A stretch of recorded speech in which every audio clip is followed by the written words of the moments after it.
তরুণিয়া নওজওয়ান জামাকেরা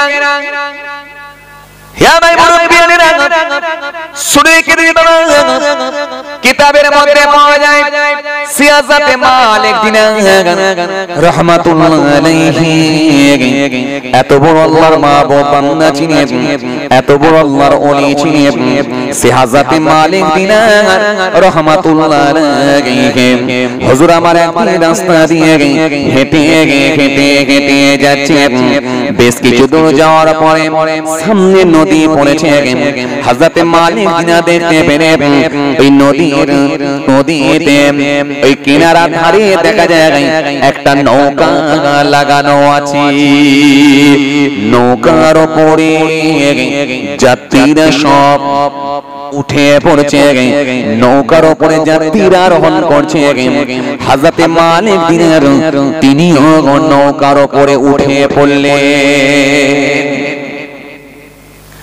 হযরতে মালিক দিনার রাহমাতুল্লাহ আলাইহি নৌকার উপরে চেপে নদী পথে হুজুর বেশ কিছু দূর গিয়ে পৌঁছালেন দরিয়ার মাঝখানে যাওয়ার পরে নৌকার মাঝি হুজুরের দিকে লক্ষ্য করে বলল মালিক দিনার দাও পয়সা দাও অর্থ দাও পয়সা দাও হযরতে মালিক দিনার সেই সময় বললেন মাঝি আমার কাছে তো কোনো পয়সা নাই আমার কাছে কোনো দিনার নাই আমার কাছে কোনো অর্থ নাই সুতরাং তুমি আমাকে মাফ করে দাও তুমি আমাকে ক্ষমা করে দাও কিন্তু মনে রেখে দিও এই পথ দিয়ে যখন আমি দ্বিতীয়বার যাব তখন আমি তোমাকে দুবারের পয়সা একবারে দিয়ে দেব আজকের দিনে তুমি আমাকে ক্ষমা করে দাও মাফ করে দাও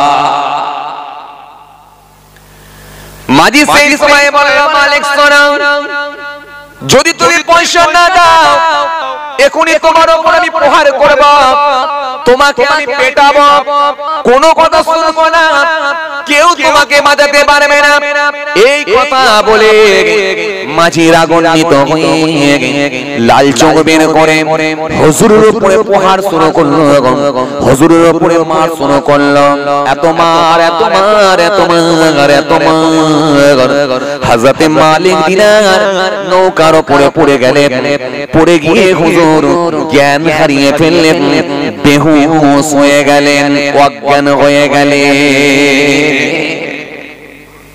অজ্ঞান হয়ে গেলেন বেহুশ হয়ে গেলেন ওই যে সেন্সলেস হয়ে গেলেন জ্ঞান চলে গেল জ্ঞান হারিয়ে ফেললেন হযরতে মালিক দিনার রাহমাতুল্লাহ আলাইহি কিছুক্ষণ পরে যখন আবার হুজুরের জ্ঞান ফিরে এলো জ্ঞান ফিরে আসার পরে আবার দেখা যায় মাঝি হুজুরের দিকে হাত পেতে বলল মালিক পয়সা দাও যদি পয়সা না দাও তোমাকে আমি আবার পেটাবো তোমার হাতে পায়ে দড়ি বেঁধে দিয়ে দরিয়ার উপরে তোমাকে ছুঁড়ে দেব এই কথা বলে মালিকের হাতে আর পায়ে দড়ি বাঁধবে বলে মাঝি রেডি হয়ে গেছে হুজুরকে দড়িয়ার উপরে ফেলে দেবেন হুজুর সেই সময় করজোড়ে অনুরোধ করলেন হে মাঝি আজকের দিনে ছেড়ে দাও আজকের দিনে ছেড়ে দাও আজকের দিনে আমাকে ছেড়ে দাও আমি যখন এই পথ দিয়ে আবার যাব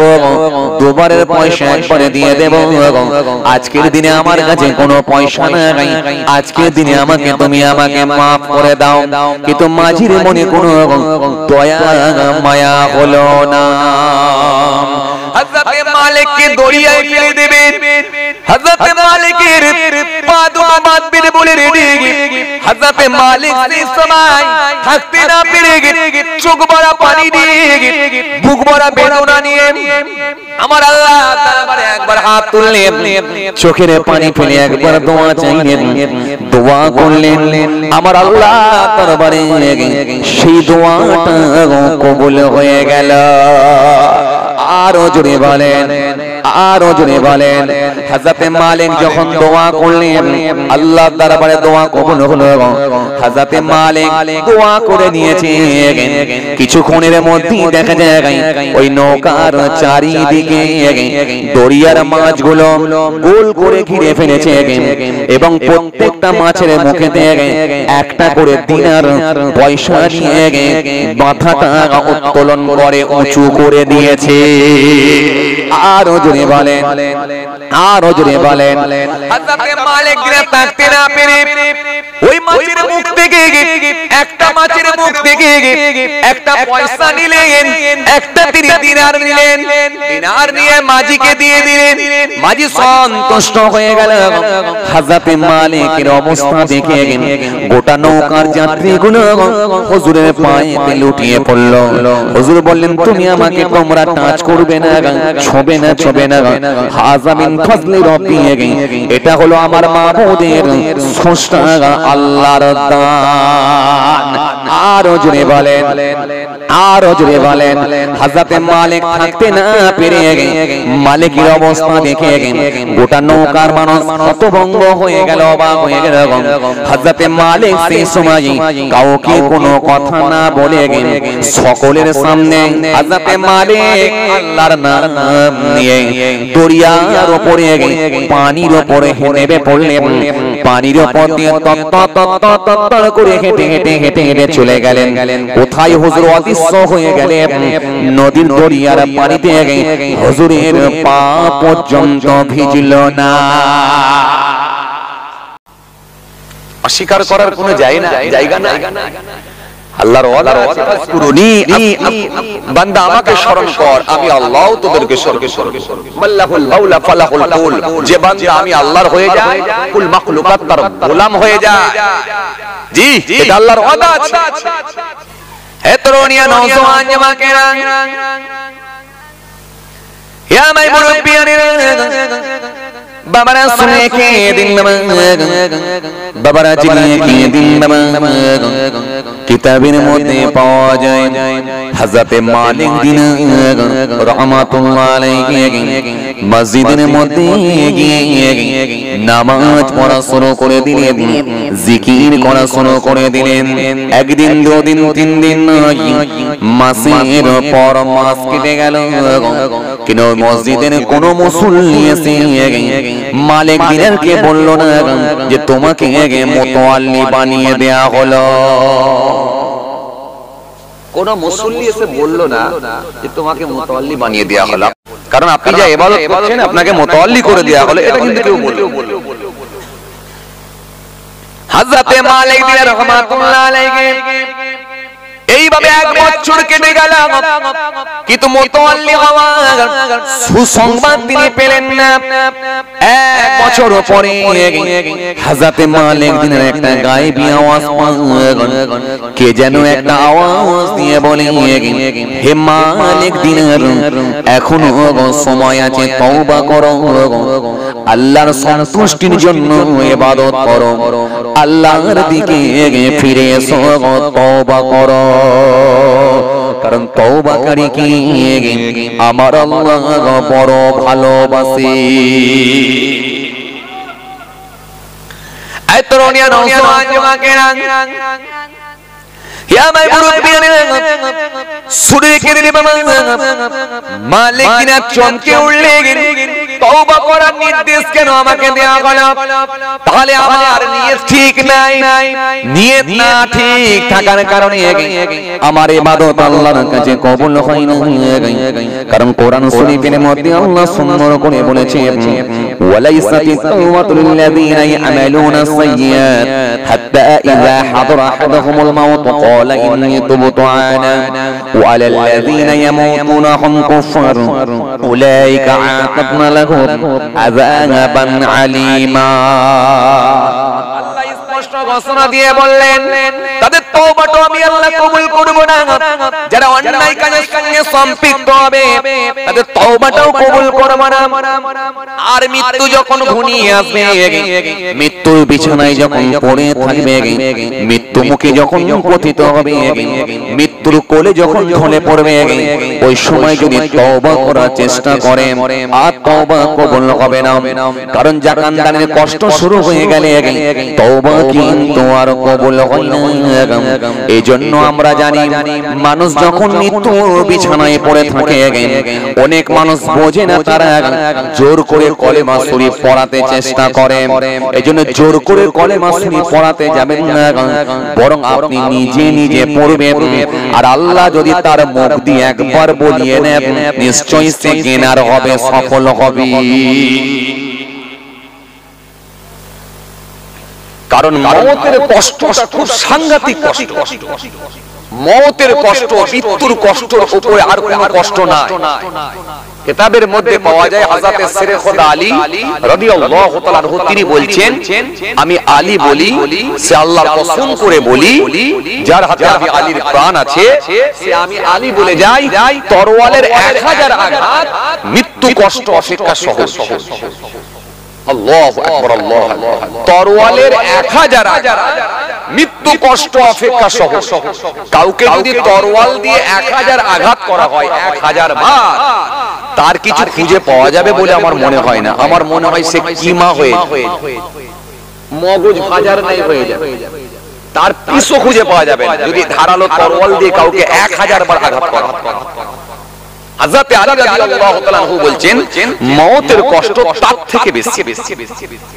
আল্লাহু আকবার, আল্লাহু আকবার। আমরা সেই মওতকে তো খুব সহজ ভাবে নিই, আমরা খুব ইজি ভাবে নিই, কমন ব্যাপার মনে করি। কারণ মানুষ যেমন আসার একটা সিস্টেম আছে, যাওয়ার একটা সিস্টেম। লোকটা মারা গেছে, কি করে মরলো? বলে পানিতে ডুবে। ও আচ্ছা আচ্ছা। লোকটা মারা গেছে, কি করে ডুবে? আগুনে পুড়ে মরেছে। ও আচ্ছা আচ্ছা। কি করে মরলো? অ্যাক্সিডেন্ট। ও অ্যাক্সিডেন্ট হয়ে মারা গেছে। কি করে হয়েছে? হার্ট ব্লক হয়ে গেছে। ও আচ্ছা আচ্ছা। কি করে হয়েছে? স্ট্রোক হয়ে গেছে, হার্ট অ্যাটাক। এগুলো আমরা খুব সহজ ভাবে নিই। আসলে যে মওতের কষ্টটা যে কত কঠিন একমাত্র সে বান্দাই জানে, পৃথিবীর কোনো মানুষ জানে না। আর আমার আল্লাহ। আসেন, যে কথা আপনাদেরকে আমি বুঝাতে চাইছিলাম, কি বলছিলাম যেন? মালিক দিন। তাহলে এক রাতের ইবাদত কিন্তু কবুল হয়ে গেল। এক রাতের ইবাদত, এক বছরের ইবাদত কিন্তু হয়নি, কারণ তার নিয়ত খারাপ ছিল, নিয়ত ঠিক ছিল নি। মালিক দিনের রহমাতুল্লাহ আলাইহি আওয়াজ পাচ্ছেন, কেউ একজন বলছেন তওবা করে ফিরে আসুন, তওবা করে। এত রোনিয়া নওজওয়ান জামাকেরা, আমার মুরব্বিয়ারা, শুনে রেখে বাবা, কিতাবের মধ্যে পাওয়া যায় সিয়াসাতে মালিক দিনার রহমাতুল্লাহ আলাইহি তওবা করে ফিরে এলেন। রাত্রিতে আল্লাহর কাছে তওবা করেন, আল্লাহ আয় আমার আল্লাহ ও রব্বুল আলামিন, আল্লাহ আপনার কাছে আমি একটু তওবা করছি। আল্লাহ আমার নিয়তটা খারাপ হয়ে গিয়েছিল, এজন্য আমার আমল আপনার দরবারে কবুল হয় না। ঝরঝর করে কাঁদতে লাগলেন, তওবা করলেন, আল্লাহর কাছে কেঁদে কেঁদে মাফ চেয়ে নিলেন। কিতাবের মধ্যে পাওয়া যায় সেই মালিক দিনের রহমাতুল্লাহ আলাইহি তওবা করে কেঁদে আল্লাহর কাছে মাফ চেয়ে নিলেন। মাফ চেয়ে নিয়ে সে মালিক দিনের রহমাতুল্লাহ আলাইহি রাতের অন্ধকারে হুজুর নামাজ পড়তে লাগলেন, জিকির করতে লাগলেন, চোখের পানি ছেড়ে আল্লাহর দরবারে কেঁদে কেঁদে মাফ চেয়েছেন। নামাজ পড়লেন, জিকির করলেন, তাসবিহ পড়লেন। আস্তে আস্তে এইভাবে রাতটাকে তিনি কাটিয়ে দিলেন। ফজরের ওয়াক্ত হয়ে গেল, ফজরের নামাজ আদায় করে নিয়ে হযরত মালিক দিনের তিনি একটু চুপ করে বসে আছেন। মসজিদের বারান্দায় যখন হুজুর বসে আছেন, হঠাৎ করে দেখা যায় মসজিদের বাইরে থেকে ওই মসজিদের কয়েকজন মুসল্লি এসে হযরত মালিক দিনারের কাছে এসে হাজির হলেন। এসে বলে, ও মালিক দিনার, আপনার মতো একজন স্বচ্ছ ব্যক্তি আমরা খুঁজছিলাম, আপনার মতো ভালো মানুষ আমরা একজন খোঁজ করছিলাম, আপনার মতো স্বচ্ছ ব্যক্তিকে আমরা অন্বেষণ করছিলাম। আপনি একজন আল্লাহর মাহবুব বান্দা, দীর্ঘদিন ধরে মসজিদে আছেন, সুতরাং আপনি একজন মানুষ, নেক মানুষ। এইজন্য আমরা মসজিদের মুসল্লিরা আমরা সিদ্ধান্ত নিয়েছি এই মসজিদের সম্পত্তির মুতাওয়াল্লি আপনাকে আমরা বানিয়ে দিলাম। কথা বুঝতে পারছেন? মালিক দিনার একটু চিন্তা করে দেখলেন, এক বছর খালি ইবাদত করলুম, খালি মুতাওয়াল্লি হল, কিন্তু এই লোকগুলো তোমাকে একবার নয় বারবার দেখেছে, কিন্তু একবার তো বললো না যে আপনাকে মুতাওয়াল্লি বানিয়ে দেওয়া। এই এক বছর এত লম্বা টাইমে তাদের সময় হলো না যে আমাকে মুতাওয়াল্লি বানিয়ে দেওয়া। কিন্তু গতকালকে রাত্রিরে যে আমি আল্লাহর কাছে তওবা করেছি, চোখের পানি ফেলে কেঁদেছি, মাফ চেয়েছি দীর্ঘক্ষণ ধরে, এর পরে যখন নামাজ শুরু করেছি, জিকির করেছি, আর সকালবেলায় মুতাওয়াল্লি হওয়ার সংবাদ এসে মালিক দিনার বুঝতে পারলেন যে না, আসলে এক বছর যে আমি ইবাদত করেছিলাম আমার নিয়তটা খারাপ, মুতাওয়াল্লি হওয়ার জন্যই করেছিলাম। কিন্তু যখন আমি তওবা করে আল্লাহর কাছে ফিরে এসেছি, আর আমার নিয়ত যখন আজকে পারফেক্ট হয়ে গেছে আল্লাহর সন্তুষ্টির জন্য, মাবুদকে কেঁদে ওয়াদা দিয়েছি, মাবুদ আর আমি দুনিয়া চাই না, আপনাকে চাই, কেঁদে যখন মাপ চেয়ে ফিরে এসেছি, তার মানে বুঝতে পেরেছি গতকালকের রাতটার ইবাদতটাই আল্লাহর কাছে কবুল হয়েছে।